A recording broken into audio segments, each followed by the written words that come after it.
vendredi 31 janvier 2025.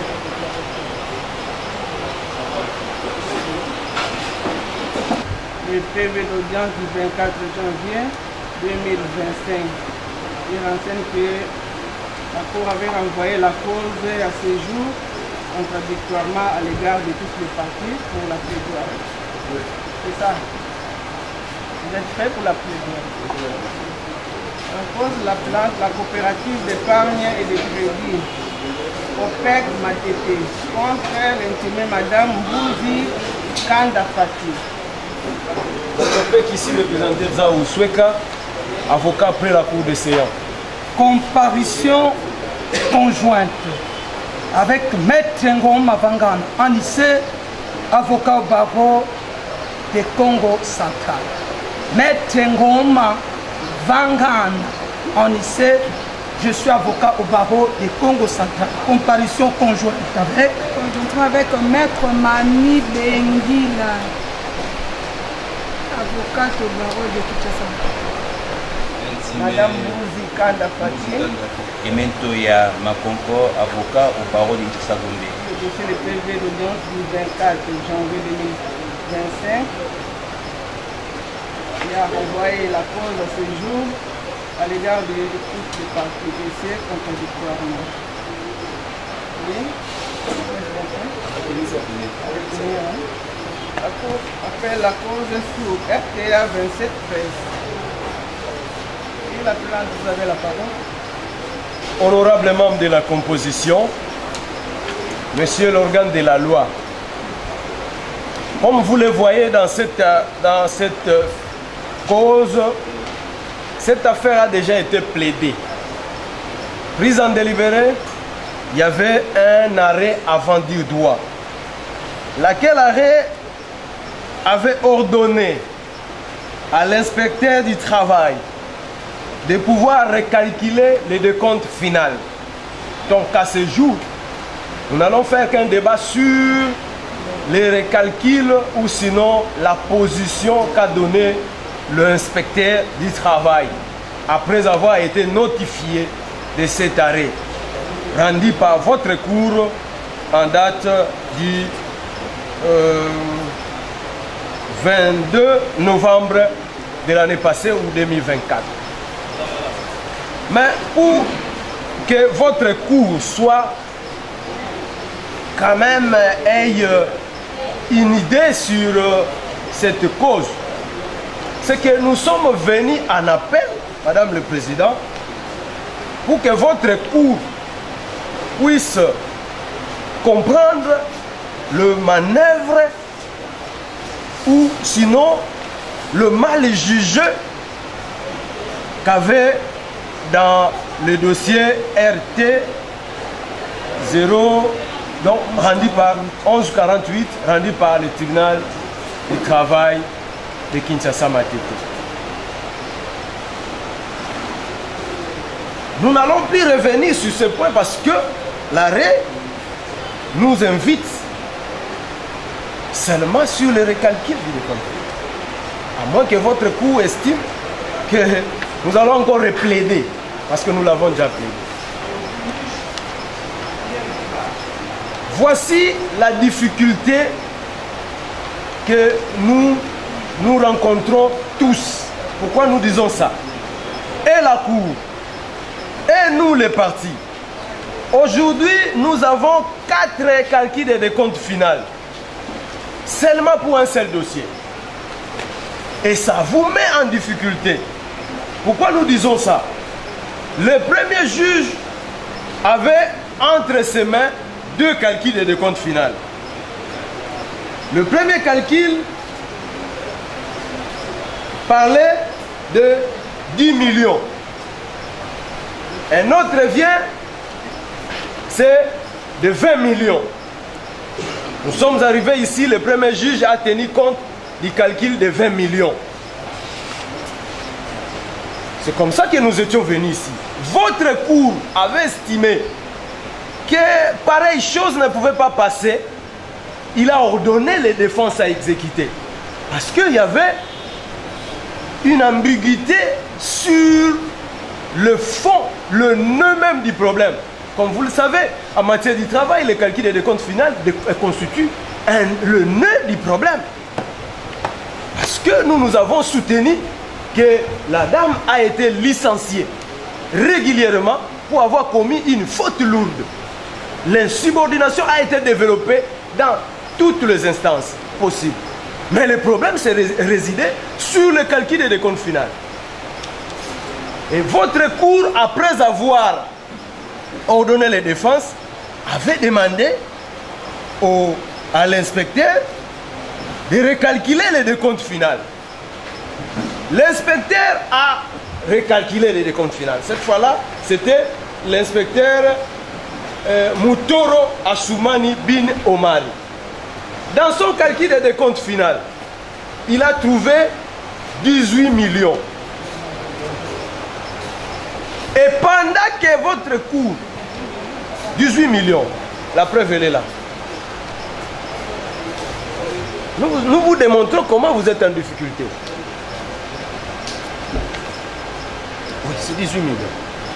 Là, après que votre tribunal, votre cour puisse ordonner les défenses, du fait que le premier juge a tenu compte de l'un et l'autre a été rejeté, et la cour a demandé à l'inspecteur de faire les calculs des décomptes finaux pour les partager. L'inspecteur Mutoro, c'est ça la réponse. Je crois que c'est ça, parce qu'il y a deux calculs. Ok, la cour est vraiment à la page. Nous sommes à l'aise. Moi, je prêtais seulement devant votre cour. C'est l'excellence. Donc, Madame le Président, après cela, nous sommes revenus ici. Et pendant que nous étions en plein procès,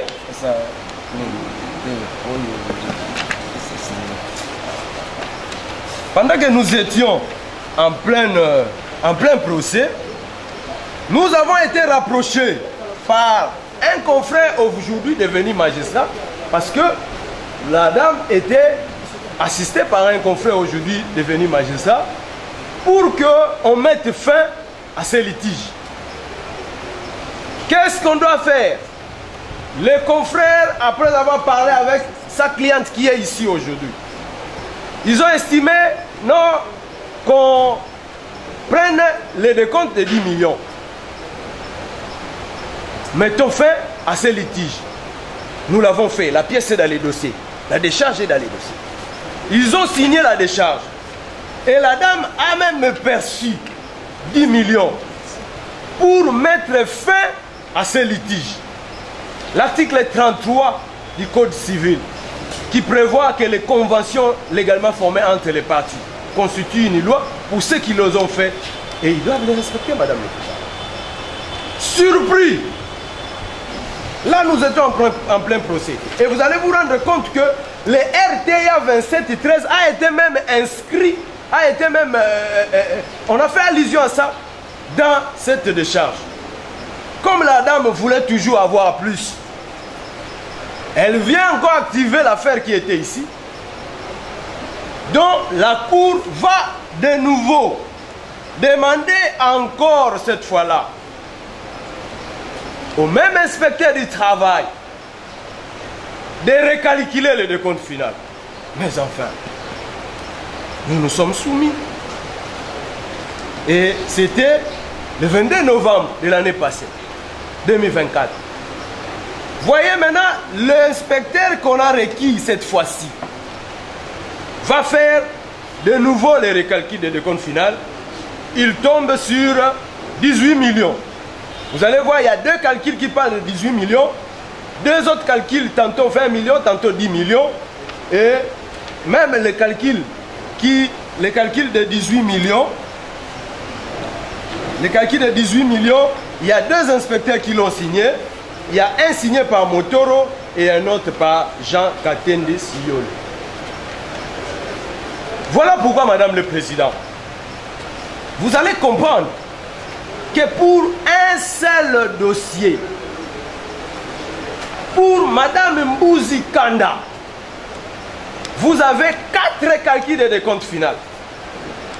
10 millions, 20 millions, 18 millions Et nous vous disons encore, au-delà des différents calculs de décompte final, il y a une pièce où elle a perçu 10 millions. Dont nous avions plaidé l'autre fois pour dire que, mais comme vous avez déjà perçu 10 millions, Madame Mbouzi venait de percevoir 10 millions. Mais les 10 millions, c'était pour mettre fin à cela. Les 10 millions pouvaient quand même trouver une solution par rapport aux différents calculs de décompte final. Les 10 millions pouvaient quand même amener la paix pour ces dossiers. Parce qu'elle aurait pu refuser s'il avait estimé qu'il voulait aller avoir plus. Madame le Président, si on veut avoir plus, qu'on fasse l'agriculture. Parce qu'avec un verre d'arachide, on peut avoir un sac. Mais pas devant vous. Pas devant vous. Pas devant la justice. Et quand nous venons devant la justice, pendant que nous sommes en plein procès, et c'était le 21 février, la dame perçoit l'argent et après un temps, on a senti le calme, nous attendions pour qu'on signe un protocole d'accord afin de venir obtenir un jugement, un arrêt d'expédient. Elle relance directement. Étonné, il y a un autre avocat qui apparaît pour camoufler, dire que non, bon, l'avocat là qui avait pris, nous, d'ailleurs, non. Heureusement, Madame le Président, que vous... Madame le Président, qu'est-ce que je dis de mal? C'est contre un avocat. Moi, je viens vous camoufler les histoires. C'est pas normal quand même. Madame le Président, avec votre autorisation, nous retirons, quand bien même nous n'avons pas, nous estimons que nous n'avons pas offensé. Mais vous direz des mots bizarres là. Merci beaucoup, Monsieur le Président. Mais nous estimons que nous sommes... Tout à fait, mais Madame le Président, nous étions en train de démontrer comment est-ce que la partie intimée ici avait perçu l'argent, mais elle vient encore devant vous pour chercher à avoir plus. C'est ça. C'était que les détails pour justifier cela. Donc, Madame le Président, nous disons que vous allez nous donner un arrêt d'expédient. Vous allez dire que la dame a perçu les 10 millions, et même quand il faut le lire, on écrit à titre le magistrat qui a signé les décomptes finales et la pièce est dans la pièce certifiée d'ailleurs dans votre dossier. Il écrit décompte final. Donc pour la dame l'intimée, comme on a écrit décompte final, moi je ne sais pas c'est quel français, il pense que décompte final veut dire la compte sur le décompte final. Nous avons tous appris le français. Et on a bien précisé que pour mettre fin à ce litige, et c'est comme ça qu'il a perçu. Ça, c'est la preuve quand elle est allée retirer. Là, c'est le magistrat qui avait pris, qui était son avocat avant, qui a perçu, et son ancien conseil l'a invité, elle a perçu. La preuve, elle a avoir perçu l'argent dont elle veut faire aujourd'hui revoir les choses à la hausse. Donc, Madame le Président, votre cour va infirmer l'œuvre du premier juge. Et vous allez voir, il y a même l'expédition pour appel. Si ce point, nous l'avons déjà franchi. L'expédition pour appel. Et vous allez infirmer l'œuvre du premier juge. Quant à 10 millions, vous allez constater, Madame le Président, votre arrêt va s'asseoir sur l'article 33, puisqu'elle a perçu les 10 millions pour mettre fin à ces litiges. Nous ne voyons pas pourquoi nous allons encore commencer à courir devant votre cour pour le même dossier. Nous avons dit. J'ai les lettres latines en particulier qui m'obligent d'avoir une maîtrise beaucoup plus importante des lettres. La pièce qui a été produite parlant de 10 millions signifie simplement que ce procès devient inopportun. Partant de mes lettres latines, je reviens à la littérature de la dite pièce. Je sous-signé Mambolewo, c'est pas Junior, reconnaît avoir perçu pour le compte de Madame Mbouzi Kanda Fati une somme de 10 millions à titre d'acompte final afin de mettre fin au dossier qui l'oppose à la coopérative d'épargne et de crédit CEAC Matete, sous pose à la COPEC CEAC sous RT 01148 et RTA 2713 pendant à la cour d'appel de Kinshasa Matete. In globo judices. Tant que cette pièce existerait, ce procès n'existera pas. Or, cette pièce existe.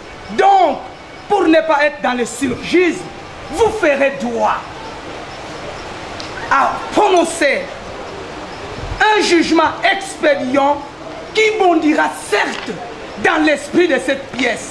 Et quant à l'autre partie, voyez victis.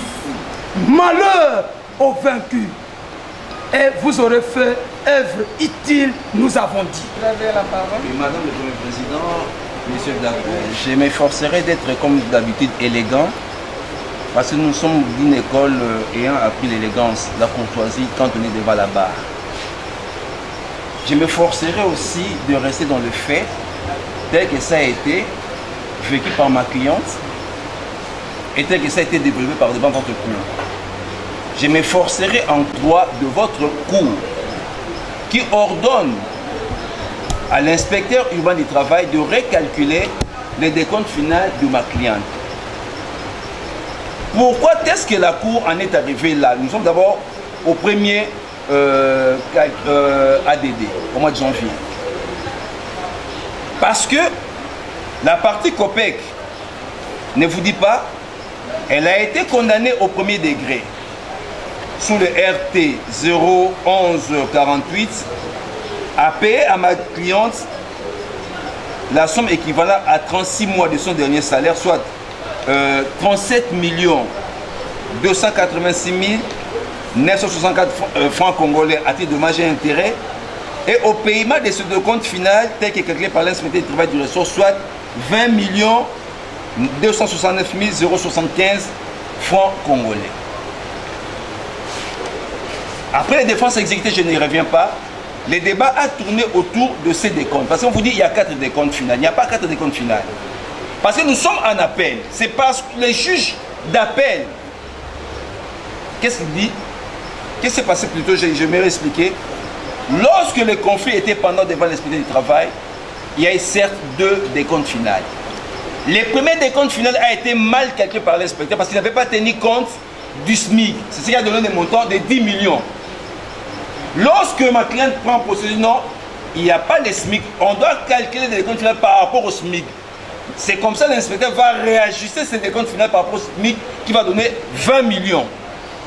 Et c'est sur base de ces secondes décomptes finales que les juges s'est prononcé. Mais toujours dans l'amalgame, COPEC vient vous dire il y a 2 décomptes finales. Bon, les juges, pour départager les parties, qu'est-ce qu'on fait? Lorsqu'on contexte une expertise, on fait ce qu'on appelle la contre-expertise. Parce que le premier décompte final de 20 millions, c'était l'expertise du premier inspecteur. On prend un autre inspecteur différent de celui qui avait fait à la suite de l'ADD et il refait son calcul, je pense que c'est l'inspecteur Moutoro. Nous en arrivons à un montant. Je m'excuse, le rapport de Moutoro, j'aimerais le lire, vous l'avez dans le dossier, parce que la Cour, je m'excuse, la Cour a commis une erreur lors de son dernier avant-dire-droit. L'inspecteur Moutoro, au mois de mai, envoie son rapport d'expertise. Parce que les rapports de 20 millions étaient contestés. On n'en parle plus. Vous avez contesté un décompte final. La Cour vous a suffi à ordonner la suspension du jugement. La Cour vous dit non, non, qu'on récalcule les décomptes finales. Donc on ne peut plus parler des décomptes finales de 10 millions et de 20 millions. En parler relève purement et simplement de la mauvaise foi de la partie COTEC qui veut se soustraire à ses obligations légales. L'inspecteur Moutoro, suivant l'avant-dire-droit du 22 janvier 2024, va récalculer le décompte final après avoir entendu toutes les parties. Et le montant global avait donné, avant déduction des charges, c'était 18 441 801 63 francs congolais. Lorsqu'on déduit les charges madame devait rester, je pense que c'était... Non, non. Avant la déduction des charges, c'était à... Je m'excuse, à 18 millions 400... Et lorsqu'on déduit les charges, il restait plutôt 18 millions 441 000 $. Et vous constaterez lorsque vous lirez ces décomptes finales-là. Dans les décomptes finales-là, l'inspecteur fait allusion déjà perçu sur les décomptes finales devant le tribunal. 10 millions. Pourquoi il fait allusion à cela? C'est par rapport à ce qu'on tente malicieusement de déclarer un acte transactionnel. Je vais revenir sur le jugement d'expédient. Moi qui ai fait les bois et forêts, je pense que je vais quand même évoluer sur ça. Voilà la confusion que voudrait encore entretenir la partie appelante. Et c'est cette confusion-là qu'a amené la Cour, après avoir pris connaissance de ces décomptes finales, d'ordonner encore une autre réouverture des débats. Au motif que non, dans les dossiers, il y a des documents qui parlent des décomptes finales. Ça, c'est anormal. Voilà. J'aimerais lire. Moi, j'ai lu ce qui est écrit. J'ai sous-signé Mamboléo. Kama Junior reconnaît avoir perçu pour le compte de Mme Mbouzikanda Fati une somme de 10 millions à titre, pas de décompte, d'acompte. Nous sommes... Bon, moi je ne parle pas, moi je ne sais pas si c'est pas les décomptes, il dit d'acompte final afin de mettre fin au dossier qui l'oppose à la COPEC, Matete sous RT, il a dit d'acompte final sous RT 011 48 et RTA versé pendant devant la Cour. Un protocole d'accord sera signé ultérieurement. Là, on ne vous dit pas. Donc, jusque-là, il n'y a aucun protocole signé entre parties. Mais pendant qu'il y avait là, pendant qu'on était devant l'inspecteur, ils apportent l'argent non pas à ma cliente, mais à un magistrat du parquet. La personne à qui on donne l'argent n'avait même pas mandat. Il était déjà magistrat du parquet. L'argent a été déposé au parquet de grande instance de Matete. Est-ce qu'un magistrat a-t-il qualité de receveur pour compte d'autrui, sans procuration? On vous dit non, c'était un ancien confrère. Mais dès lors qu'il n'est pas avocat, pourquoi vous l'abordez? Le magistrat est à Matete, la COPEC est à Matete. Allez-y comprendre. Et une pression sera faite sur ma cliente qui ignorait cette histoire de prendre l'argent. C'est comme ça, lorsqu'il va prendre l'argent, il va faire une décharge. Bon, elle aussi, elle n'a pas fait les lettres, mais au moins elle écrit français. Voilà ce qu'elle écrit. J'ai soutenu Mme Fatim Mbouzikanda, résident sur Combe numéro 27 bis quartier le site communication, reconnaît avoir reçu un montant de 10 millions entre les mains du procureur, pas des maîtres, Junior Mamboléo, à titre d'un acompte sur mon décompte final. C'est clair. C'est pas en Kiyombe, c'est pas en Kintan, mais c'est en français. Il dit d'un acompte sur mon décompte. Les magistrats vous disent ici d'acompte. Donc il y a deux mots qui reviennent dans les deux documents, acompte. C'est comme ça, lorsque je suis encore sur le calcul, l'inspecteur va prendre en compte ces montants de 10 millions de francs congolais perçus à titre d'acompte. Il déduit ces montants et à la fin ça donne, total qui restait à payer, c'était 6 995 261,63 francs congolais. C'est le montant qui reste à payer sur son décompte final. Même alors, Madame le Président, je pense que la partie COPEC aurait mieux fait de lire le Code du travail. Le Code du travail dit même lorsque le travailleur perçoit sans réserve son décompte final, il peut toujours revenir. C'est dans le Code du travail. Et pire encore, la concernée vous dit j'ai pris un acompte. Et vous dites où est la transaction où il a dit je renonce. La loi vous dit, le Code du travail c'est impératif.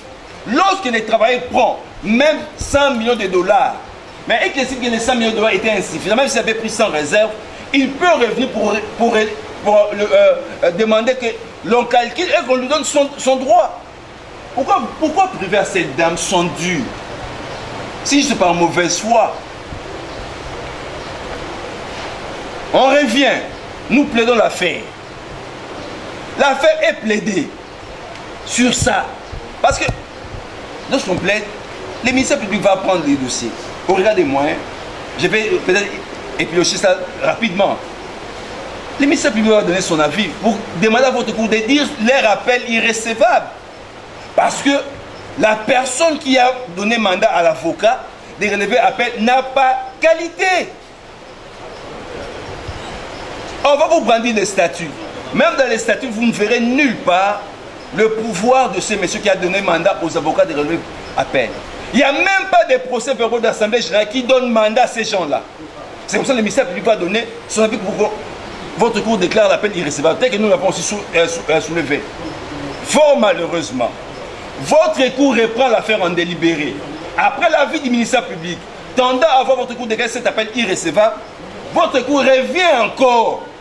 Il prend un autre ADD pour dire non, je me rends compte qu'il y a plusieurs décomptes finales. Alors que c'est la même cour qui avait demandé au mois de janvier à l'inspecteur de recalculer. Et les décomptes finales étaient dans le dossier. Mais la cour vous dit non, je n'ai pas vu les décomptes finales recalculés par l'inspecteur, qu'on recalcule comme les décomptes finales. Et la cour va dans son DD vous dit que non, voilà, je me rends compte qu'il y a 2 documents dans les dossiers où tantôt on parle de. Voilà, c'est des. Et l'exercice des 2 documents dont l'un renseigne des paiements à l'amiable du décompte final, je ne sais quel document, et l'autre parle d'un accord de décompte final. Voilà les motifs. Donc la cour rentre dans la brouillabaisse comme ça et prend un avant du droit, demandant encore à l'inspecteur de recalculer les décomptes finales. Et l'inspecteur encore refait les mêmes calculs. Et là vous avez les décomptes finales, je pense, de l'inspecteur Katende, du 20 décembre. Le calcul donne toujours comme montant total, après déduction, c'était 18 441 801 francs congolais 63 centimes. On déduit encore les 10 millions qui avaient perçu à titre d'acompte sur son décompte final.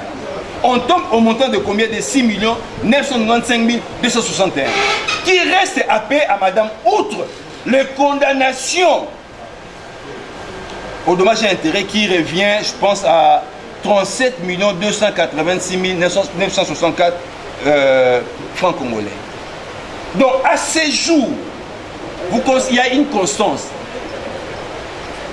Les 2 experts, enfin, les 2 contre-expertises, la contre-expertise et la récontre-expertise tournent sur un même montant. C'est à payer, c'est 6 950 995 261,63 sur les décomptes finaux qui restent à payer.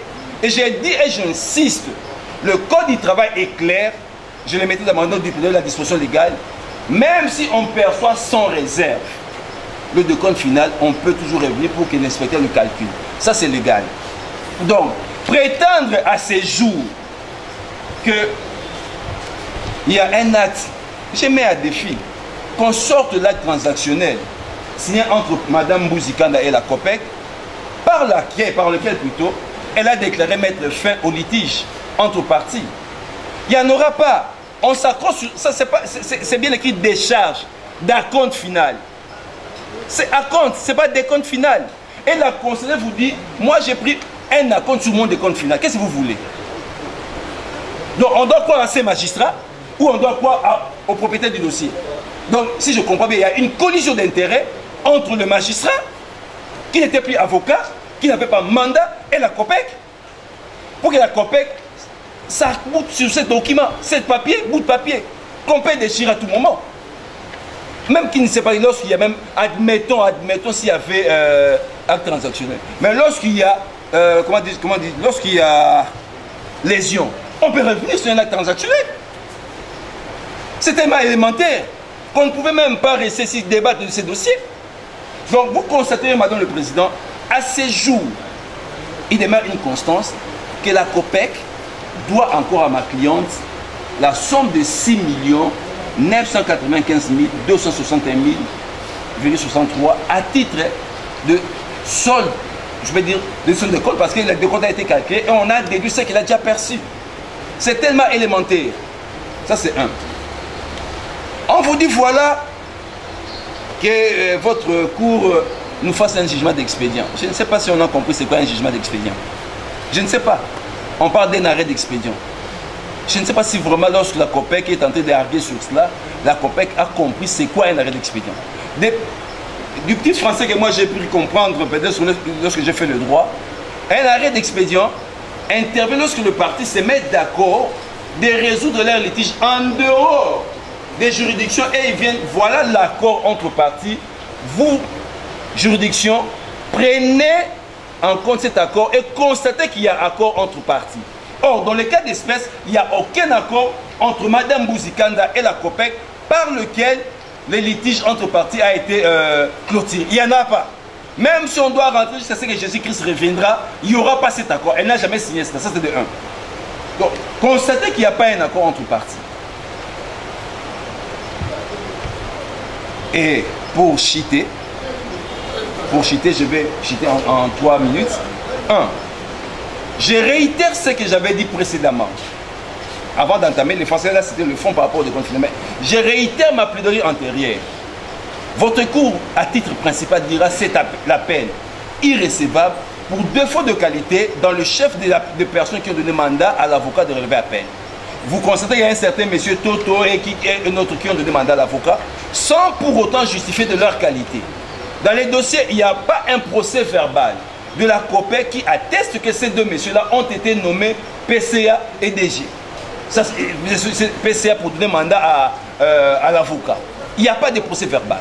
Et de 3, même s'il y avait un procès verbal, ça n'a jamais été publié au journal officiel pour que ce soit opposable et à ma plainte et à l'administration que vous êtes. Donc, votre cour dira à titre principal, comme l'a aussi soulevé le ministère public à l'époque, irrécevable l'appel de la partie COPEC. Mais si peut-être par extrême impossible, votre cour passer outre ces moyens d'ordre, que j'estime un moyen vraiment péremptoire, parce que les défauts de qualité, même en cassation, on peut toujours la soulever. Votre cour dira non fondé l'appel de la partie COPEC pour les raisons que j'ai évoquées dans ma note de plaidoirie qui est là et que je vais encore reconduire, et condamnera cette dernière à payer à ma cliente le solde restant c'est-à-dire donc sur des comptes finaux dans lequel on déduit les 10 millions qu'il a perçus. Donc c'est-à-dire le solde c'est 6 995 000 plus les dommages et intérêts de 37 286 964 francs congolais. En faisant cela, madame, messieurs de la cour, vous ferez œuvre utile, vous aiderez cette pauvre dame qui a été chassée illégalement, irrégulièrement. Vous avez licencié une personne sans pour autant l'avoir invitée pour l'entendre, sans pour autant vous conformer à votre propre règlement d'ordre interne qui dit qu'avant de licencier une personne, on doit l'entendre. Elle n'a jamais été entendue sur le fait mis à sa charge. Et vous dites non, c'était régulier. C'est comme ça, les premiers juges avaient compris au licenciement abusif et à connaître un dommage et intérêt à l'équivalent de 36 mois de ce dernier salaire. Donc dès lors que vous direz l'appel irrécevable, vous allez tirer les conséquences. L'œuvre du premier juge sera confirmée. Sans oublier que ma cliente aussi avait relevé appel, incident donc déposé dans le 48 heures. Merci Madame le Président pour la parole que vous nous accordez. Il résulte, Madame le Président, de l'article 69 de l'ordonnance loi portant organisation et compétence des juridictions de l'ordre judiciaire que les matières relatives aux contestations en matière de travail et de la sécurité sociale sont obligatoirement communicables au ministère public. Il vous plaise donc, Madame la Présidente, de bien vouloir nous communiquer ce dossier pour vous rendre un avis plus motivé et plus éclairé dans le délai de la loi, nous l'avons.